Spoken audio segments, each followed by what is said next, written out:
Et là, c'est là où il m'a dit: «Je suis pas un vautour», et il est parti en s'éloignant. Et là, on était entrés dans un village, on était avec l'armée les rebelles rwandais, hein, qui étaient en train de reconquérir le territoire, sur les génocidaires, et on rentre dans un village totalement déserté où il y avait même plus le bruit des oiseaux. Vous savez, quand on est vraiment proche de quelque chose de grave, même les animaux se taisent. Et donc là, il y avait plus rien, et on voit une espèce de forme au fond de la place, là. Donc on était avec l'équipe de France 2, un journaliste du Monde et des reporters de AP. Donc on s'approche, de la forme, et on s'aperçoit que c'est un enfant avec, replié sur un bout de bois, il bouge plus.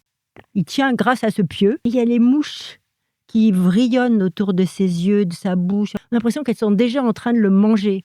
Et l'un de nous, enfin le journaliste du Monde, parlait la langue locale, le swahili, donc il s'adresse quand même à la forme.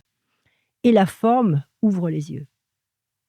Donc, si vous voulez, c'est une scène incroyable. Et le caméraman de France 2 a tout de suite pris sa caméra et a filmé, et pas moi, et pas nous, pas TF1.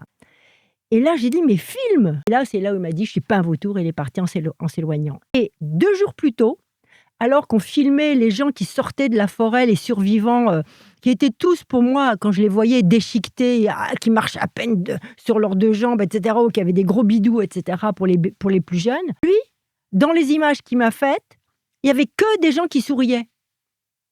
Et des plans larges, des plans très larges où on voyait pas les formes, enfin on les distinguait, et les gros plans, c'était des sourires. Il ne pouvait pas affronter la violence. C'est complètement respectable. C'est totalement, non, mais c'est totalement respectable. Moi, j'estime qu'il faut tout filmer, et après, on trie sur la table de montage.